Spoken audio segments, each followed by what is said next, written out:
Hello everyone, it's Maginpanic here.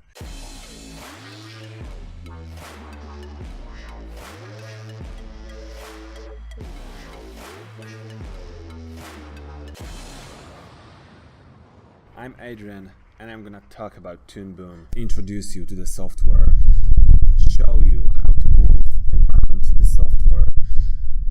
You'll be able to start making cartoons or make your skills a little better and work efficient.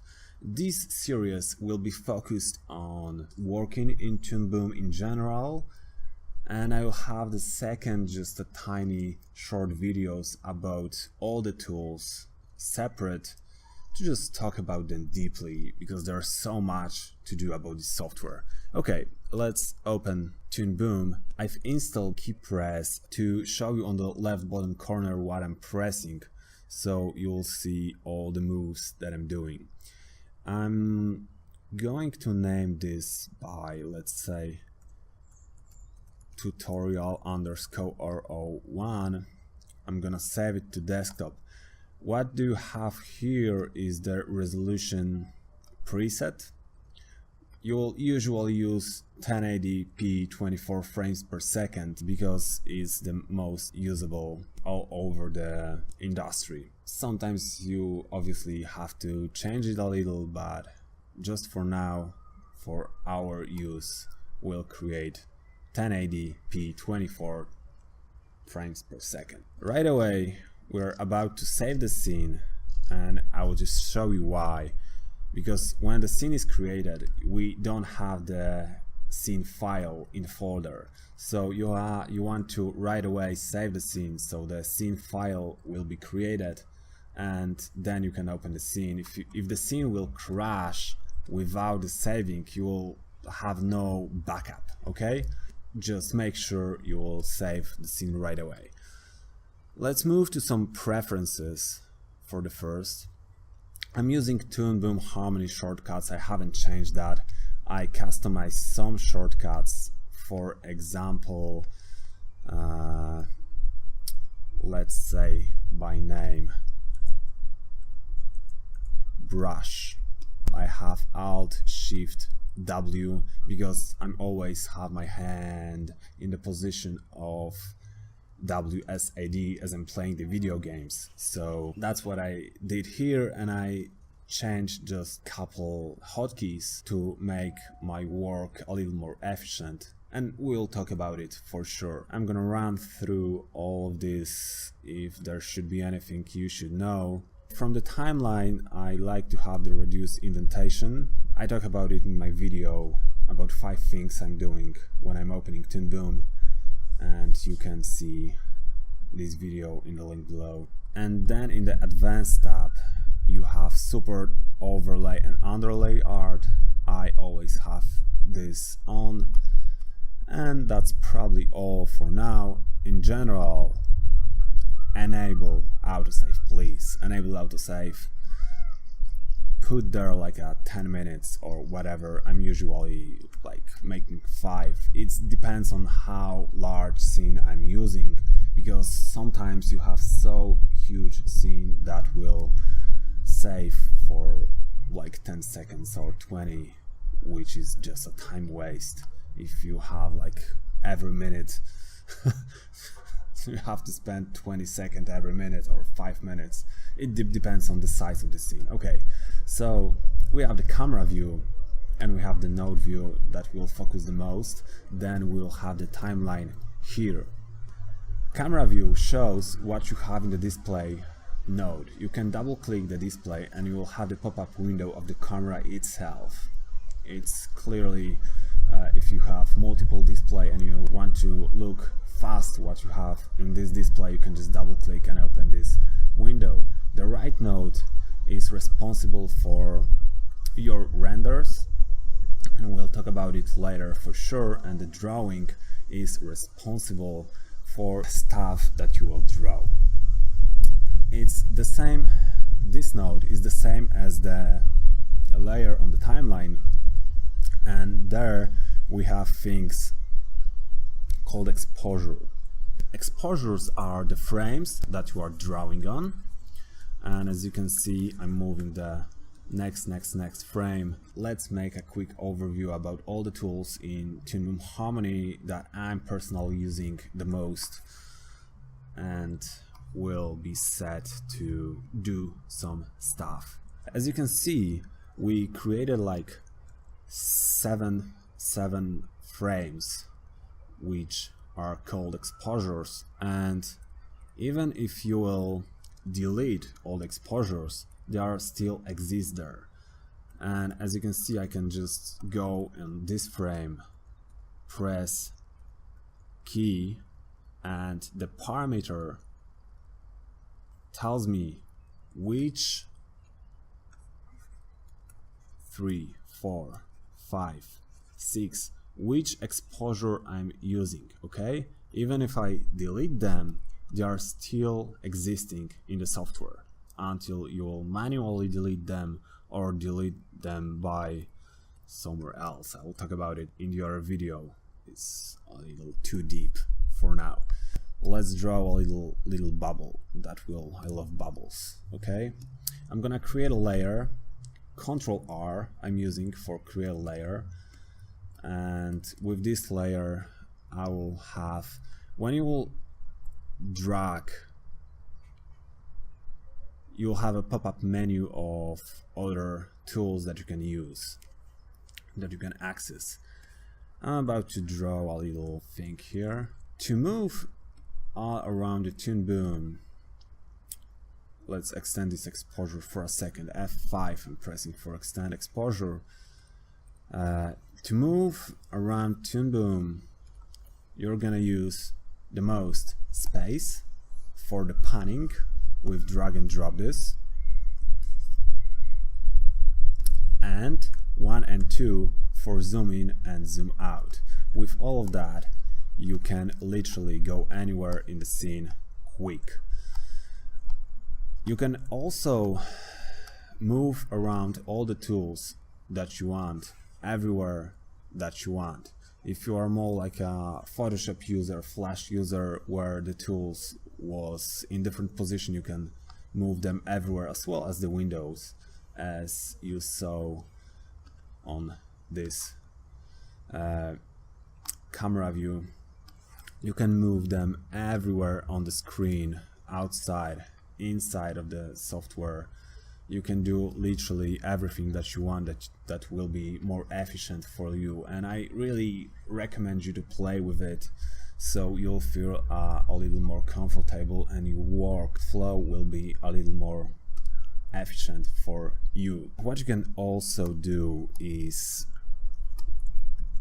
rotate your canvas with right alt, okay, with drag and drop. If you feel more comfortable to just draw line in this position instead of drawing that line, you can do it with right alt and just move it around with Shift M. You are resetting the view. Okay, the other thing you can notice in the software is focus on the window. Right now you are working on the window that's highlighted with the red square, and every time you have to move somewhere, you really have to click in that window, and that window will be highlighted. You can change that in the edit preferences.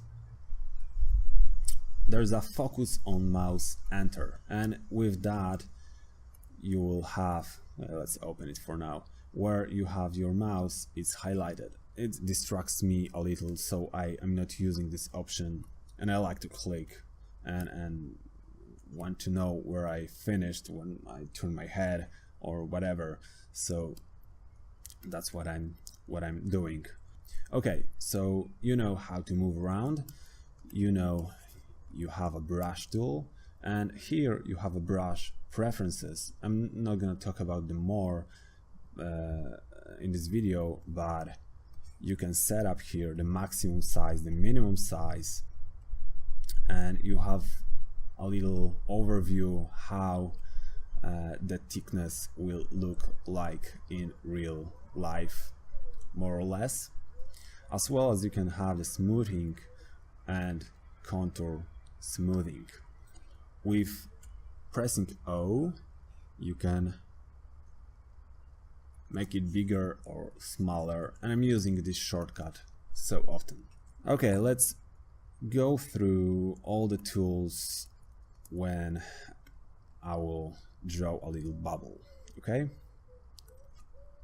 so I'm gonna start drawing bubble right there, let's say, and I'm starting with just a tiny thing that will grow. Then I will press Alt O, which will enable onion skin, which obviously you can select here, and with those two little marks you can select how many frames you want to see in the timeline.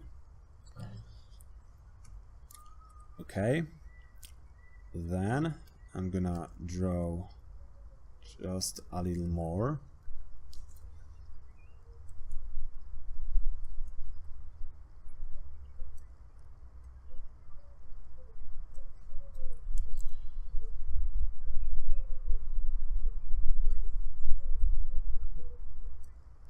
With Alt S. I'm using the selection tool where I can select it here, the black arrow, when I can select what I draw. As you can see, I can select both lines that I draw even if they are crossing. Okay, it's because on the brush tool I don't have selected auto flatten. If I will select auto flatten and draw just the lines, they will be snapped together. It's up to your workflow what you want to do. I'm usually using auto flatten, but if you didn't and you want to flat everything, it's a quick thing, Alt Shift F for me, to auto flatten all what you have selected, so you don't have to think about it very often.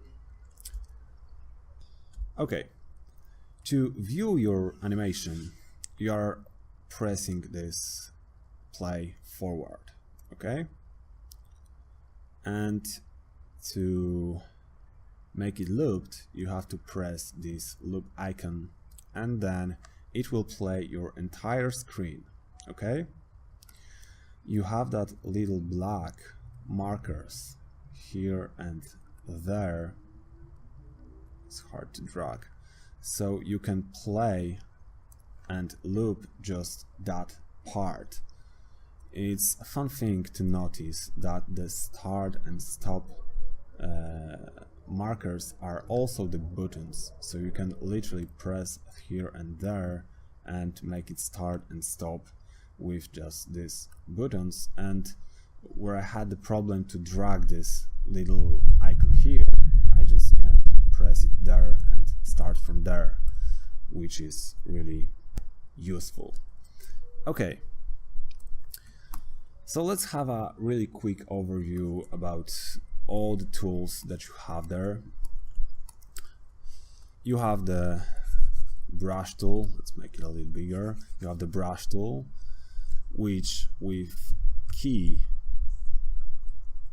if I will press the K, you have this shape, okay? And you have that outline around it, which is contour line. And you can access the contour line with this white arrow, which for me is Alt Q, and with selecting it you can see the entire contour of what we actually draw, and you can modify everything in this mode, including adding more points and just deleting points one or another.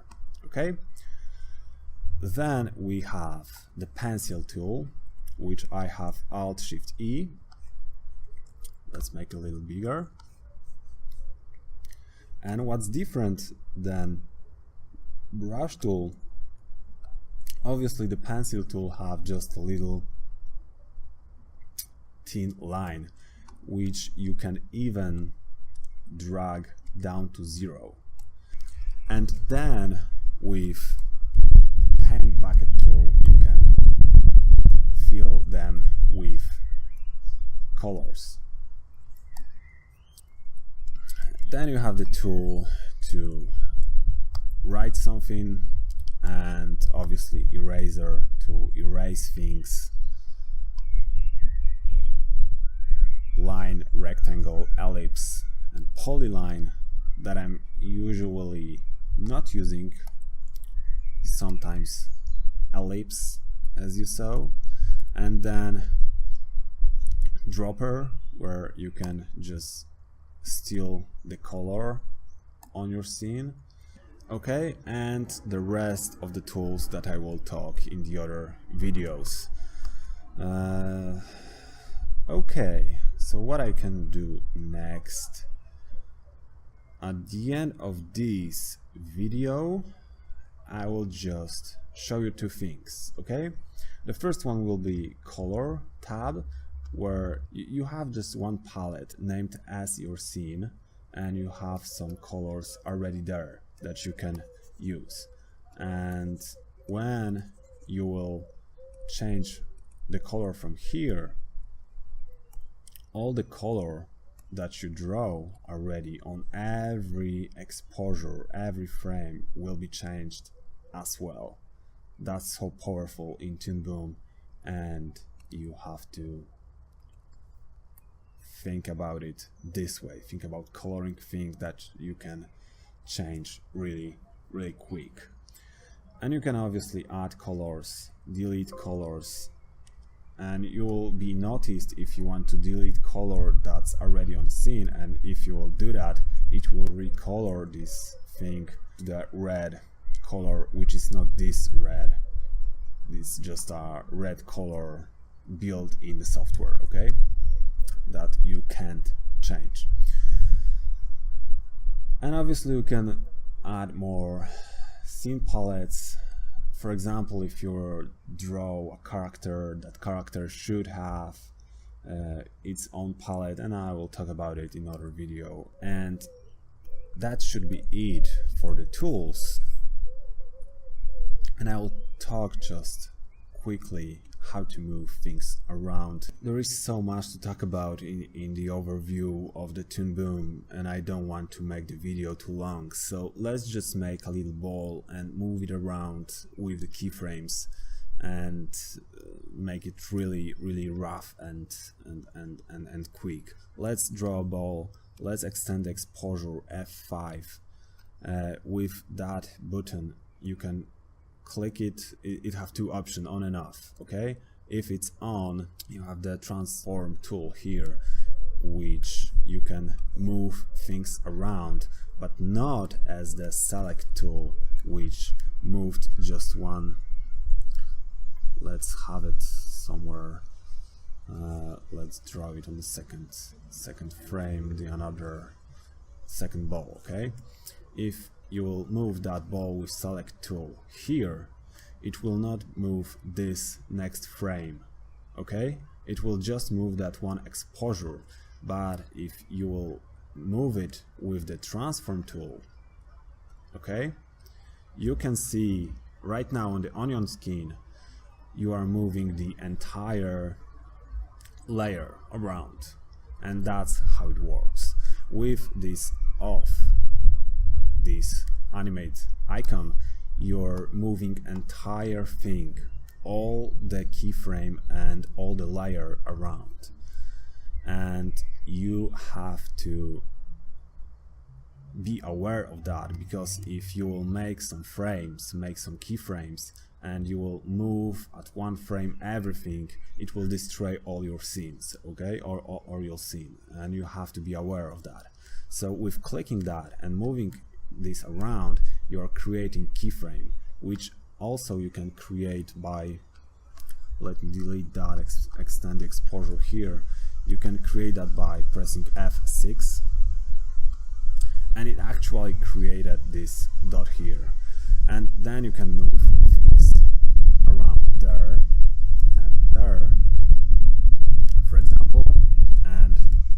place, it creates a little animation. Okay, that's a lot of knowledge for just a little video. Just to move around the Toonboom, this software is so complicated and you can do a lot in this software, but I really encourage you to get to know, to be friend with this software, because in the long term it can actually give you a lot and you can do a lot with it, and a lot of shows are using and a lot of companies are using this software. So for me as a freelancer is one and only software to use, and I really encourage you to use it. And with next videos we'll focus more on different things, as well as I will create, as I said, short videos describing all the tools separately. I hope you enjoyed this video and I hope you're pumped for the next ones, and I hope you want to learn this software with me. Oh my god, I wanted to do it for so long. Okay, see you on the next video. Cheers. Hey, make sure to subscribe to my channel for more videos. Check my other videos on this account and make sure to check my other social media accounts. Stay awesome.